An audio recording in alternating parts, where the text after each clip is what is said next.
All right, today we've got a story for you that's all about incredible transformation. I mean, we're talking about a massive piece of engineering that literally shaped a nation, then completely fell into ruin, only to be reborn for a purpose nobody could have imagined. We are, of course, talking about Ireland's Royal Canal. So picture the Royal Canal right now. What do you see? Probably a beautiful, peaceful park, right? A place for a walk, maybe some kayaking. But here's the question. Was it always like that?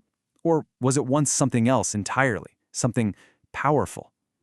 The answer to that question, well, it tells us a whole lot about how the world changes.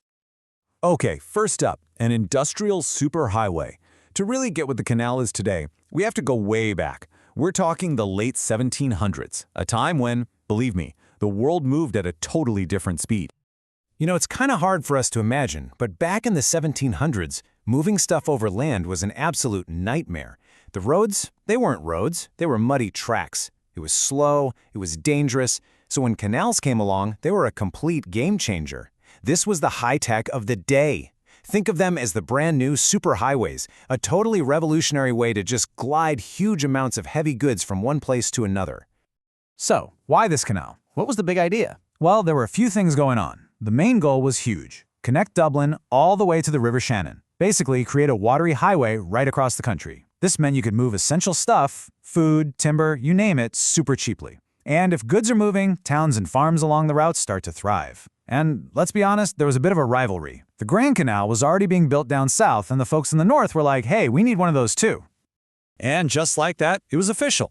In 1789, yep, the same year as the French Revolution, just to give you some context, the Royal Canal Company was born.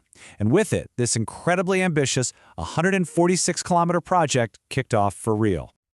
Okay, next chapter. Life on the water.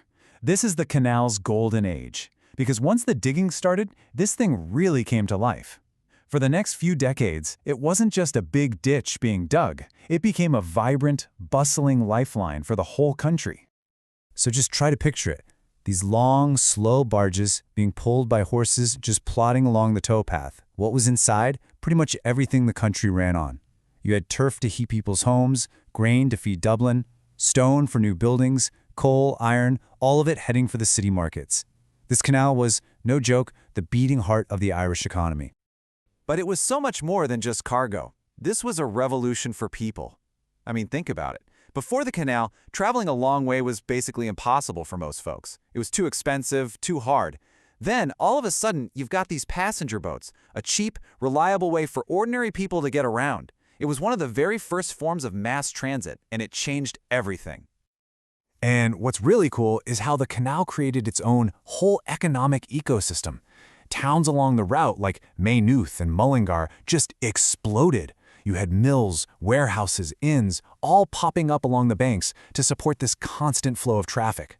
The canal wasn't just a road passing through, it was the reason these towns were growing.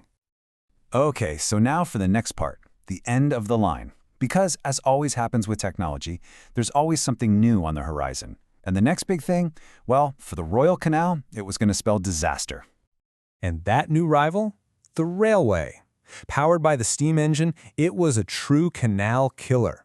It could do everything the canal did, but just better. It was way faster. It ended up being cheaper. And the real killer blow?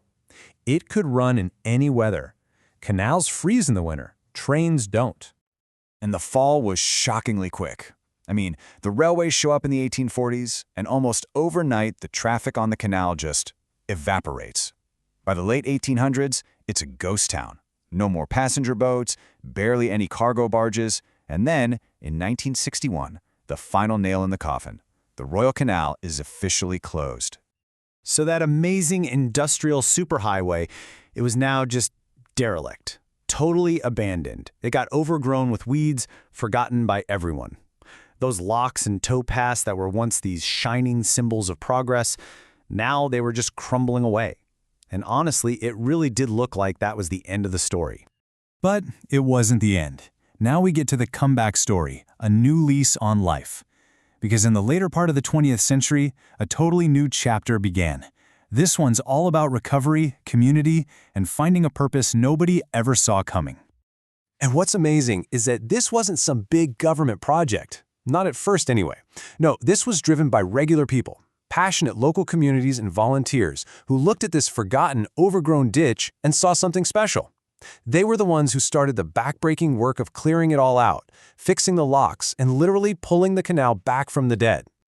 And then, after decades of that hard work, this incredible moment happened. In 2010, the Royal Canal was officially, fully reopened, all the way from Dublin to the Shannon. It was just this amazing testament to what a community can do. The waterway was alive again. And if you look at the canal then versus now, the change is just staggering. It's a complete 180. The main use went from heavy industry to pure recreation. The classic horse-drawn barge, it's been replaced by the kayak and canoe. And its value, well, it's not about being an economic engine anymore. Now it's what we call a green and blue health corridor, a space for nature, for health, and for people to just enjoy. So today, the canal is a bustling hub all over again, but in a completely different way. You've got people walking and cycling along the greenway, you've got kayakers and anglers on the water. It's a fantastic spot for watching nature, a vital corridor for biodiversity, and basically a huge living classroom for anyone interested in history. So here's the key takeaway from all of this. The physical canal itself, the water, the banks, the locks, it's mostly the same. But its purpose, its whole reason for existing, has been totally reinvented. It adopted, and it found a brand new relevance for a totally new era. And that leaves us with a really big question, doesn't it? The story of the Royal Canal is this powerful reminder that the huge, important infrastructure we're building right now, well, one day it might be obsolete too. So the question is, how will we, and the generations that come after us, get creative and repurpose it all for a future that we can't even begin to imagine?